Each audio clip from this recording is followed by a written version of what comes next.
Good afternoon, everybody. Well, I told you it would stop raining. An atheist instructor was teaching a class of new recruits when he told them that he was going to prove there was no God. He said, "God, if you are real, knock me down. I'll give you 15 minutes. 10 minutes passed.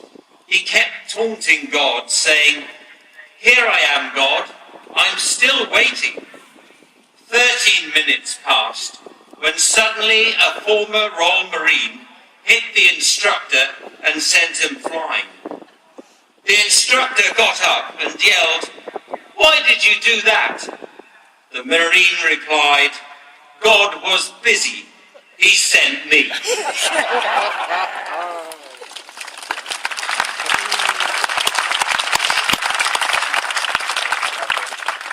I was on my scooter waiting at a red light when I saw the car in front of me had a bumper sticker that read, "Honk if you love Jesus."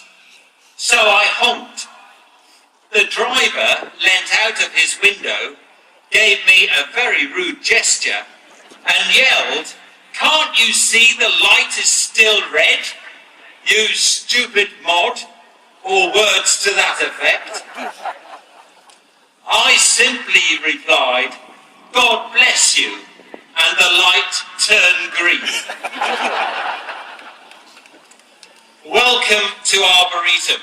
Standing here, I'm mindful of the words that the prophet Jacob once said at Bethel. "Surely the Lord is in this place. How awesome is this place.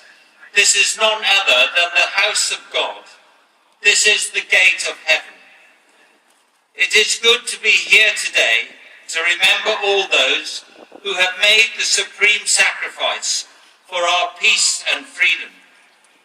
Bette Midler has a wonderful song titled "From a Distance."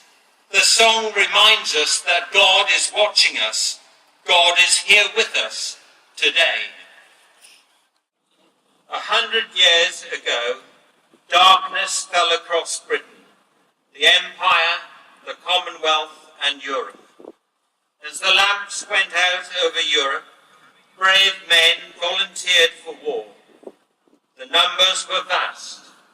1.3 million men from India, 600,000 men from Canada, 200,000 men from Africa, 60,000 men from the West Indies, 3,000 from Cyprus, 3,000 from Malta, 360 men from Bermuda, and 124,000 men from New Zealand, and 411,000 men from Australia.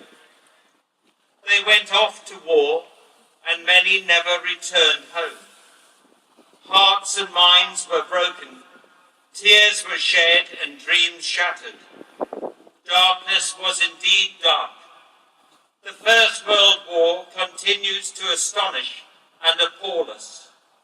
How could Britain be drawn into such unspeakable carnage? How did Britain endure such tragedy? A tragedy which, as many a historian will tell you, changed life forever. A century on, it is right and proper that we do indeed remember them. The Great War should have ended all wars. Sadly, and it is a mark of our fallen nature, the horror of war continues throughout our world today. Even as we stand here, man's inhumanity to man is taking place somewhere in our world. We don't have to look very far before we see a much troubled and divided world.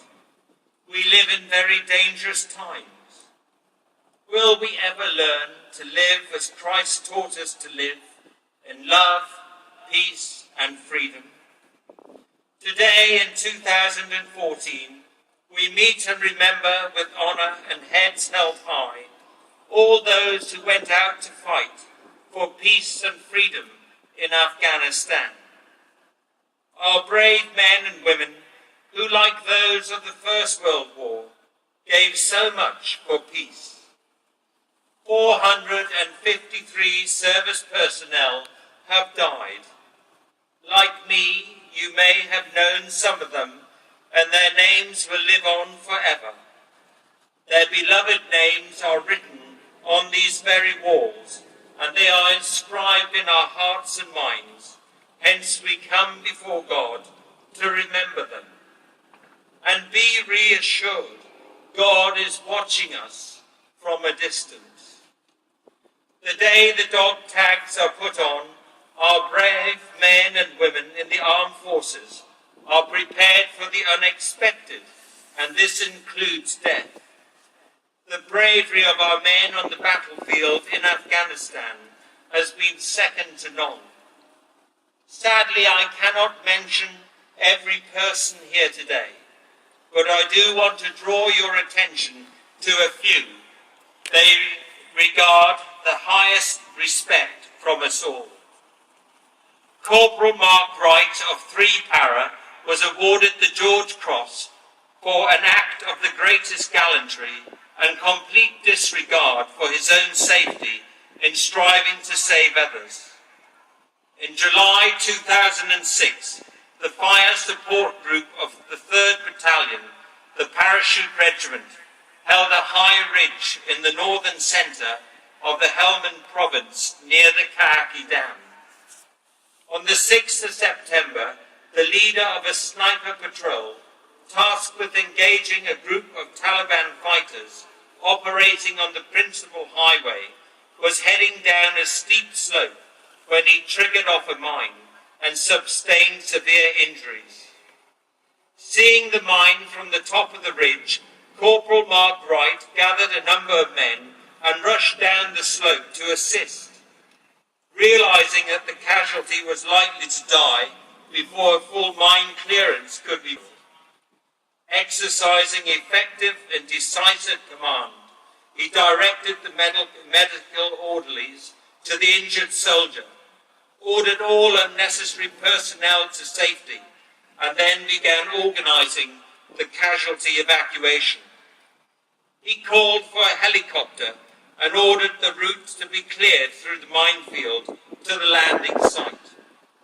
Unfortunately, the leader of the task, while moving back across the route he believed he had cleared, stepped on another mine and suffered a traumatic amputation.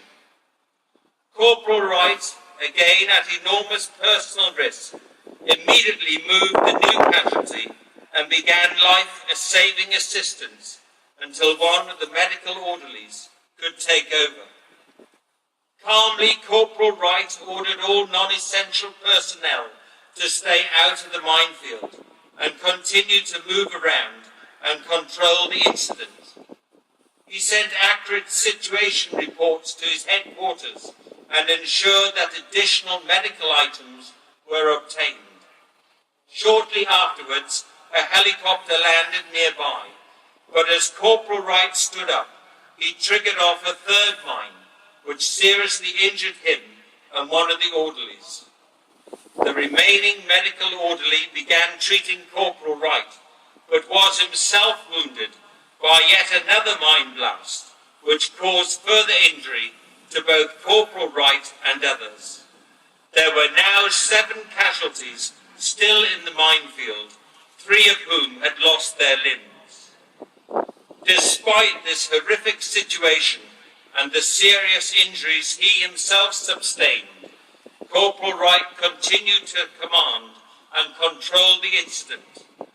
He reminded and remained conscious for the majority of the time, continually shouting encouragement to those around him, maintaining morale and calm amongst the many wounded men.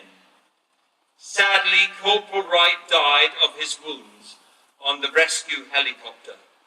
Corporal Wright was only 27 years old. God is watching us. God is watching us. God is watching us from a distance.